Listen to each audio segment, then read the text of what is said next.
네, 안녕하십니까. 오늘 1일 읽고 들어갈 주제는 경찰의 분류입니다. 경찰의 분류 문제도 계속 나오는 문제예요. 자주 출제가 되는 부분이고, 지난번에 했던 그 3권 분립 사상에 따른 분류를 하나 했죠.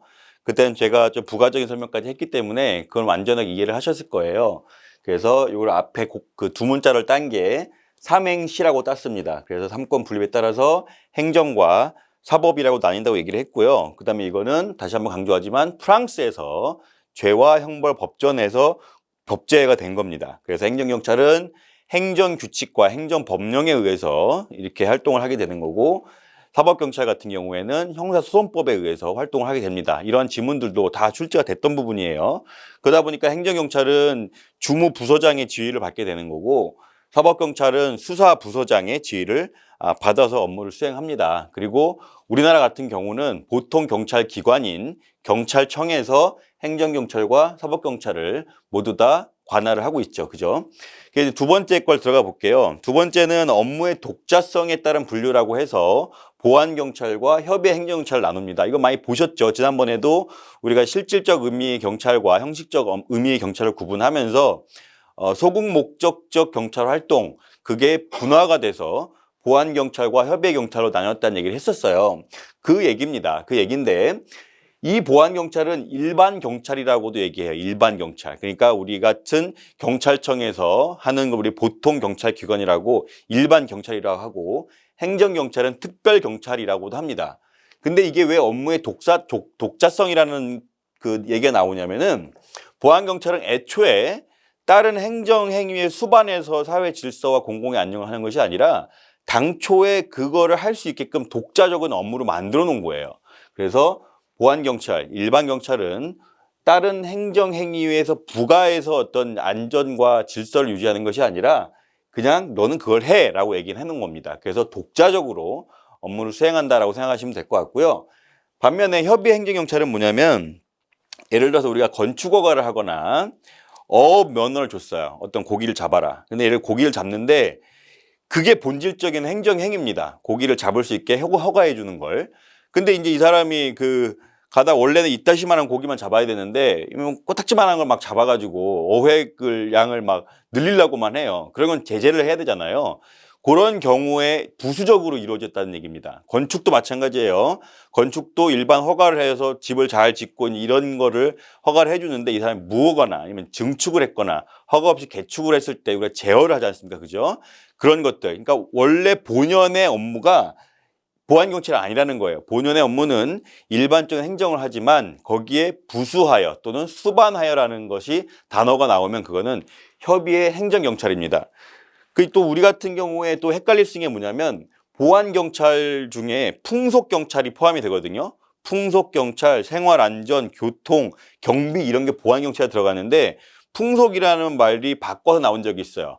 그래서 협의의 행정경찰을 설명하면서 풍속을 넣고 틀린 지문이 나온 적이 있습니다. 그래서 풍속경찰 그거 좀 구분을 하시고요.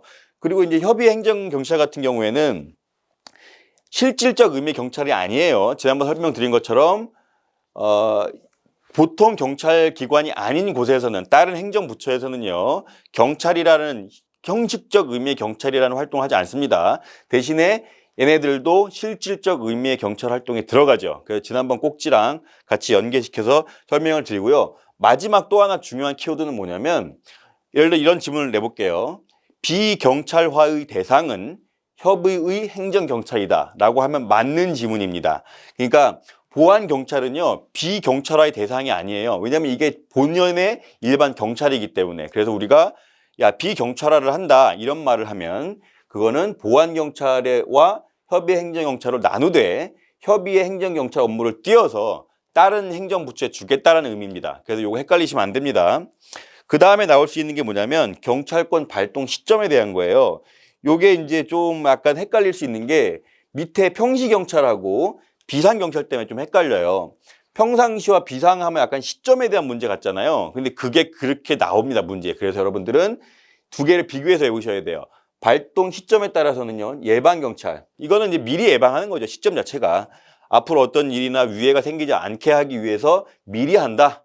그리고 이거는 제지 같은 걸 하거나 수사하는 것처럼 발생하고 나서 한다. 그래서 이 경찰권을 발동하는 시점이 미리냐 발생하고 나서냐라는 개념 때문에 우리는 저렇게 얘기를 합니다. 그래서 이거를 우리는 시방진, 시건방진 해가지고 이렇게 두 문자를 외우시면 헷갈리지 않으실 것 같아요. 그 여기서 이제 약간 얘기를 더 하나 더 짚고 넘어갈 것이 뭐냐면, 위해를 끼칠 우려가 있는 정신착란자 있잖아요. 이게 뭐 막 정신이 착란해가지고 막 약간 그런 사람을 봤어요, 우리가. 그래서 이 사람이 가만 놔두면 다른 사람한테 해를 미칠 것 같아. 그래서 우리는 이 사람들을 예방 조치하는 거는 우린 예방 경찰이라고 합니다. 근데 이거 지문에 어떻게 나올 수 있냐면, 위해를 끼친 정신착란자가 뭐 어떻게 하겠다는 거는 예방 경찰이다 나오면 틀린 거예요. 다시 한번 얘기할게요.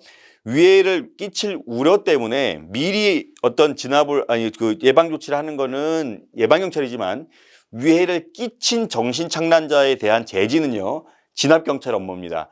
요거가 이렇게 바꿔서 나올 수가 있어요. 그래서 여러분들이 명확하게 인식을 해주시기 바라고요. 그러니까 비슷한 얘기로 심신상실자, 우리가 총포법에 따라서 그 총기나 화약을 다룰 수 있는 면허를 주게 되는데, 상대방이 심신상실자야. 그러면 그 사람들한테 허가 안 해주죠. 이것도 일종의 예방경찰의 업무입니다. 요거 이 두 꼭지 여러분이 꼭 기억을 하고 계셔야 돼요. 그 다음에 나오는 게 이제 위의 정도와 담당 기관. 이거는 두 문자를 담당 평상이라고 땄어요. 담당 평상. 근데 요게 평시경찰은 그야말로 이게 아까 얘기했던 이 시점이란 부분이 아닙니다. 평시경찰은 보통 경찰 기관인 경찰이 치안 업무를 담당을 하는 걸 우리는 평시경찰이라 하고요. 비상경찰은 어떤 국가 위기 사태가 있어서 계엄령을 선포했어요. 계엄령을 선포하면은 그때는 군대가 경찰권을 행사를 하기 때문에 이거는 군대가 하는 거다라는 겁니다. 그러다 보니까 담당 기관이라고 보시면 돼요. 이거는 담당 기관이 경찰이고 비상경찰은 담당 기관이 군대다. 그래서 그렇게 기억을 하시면 쉽게 기억을 하실 수 있고요. 앞에 두 문자는 담당 평상입니다.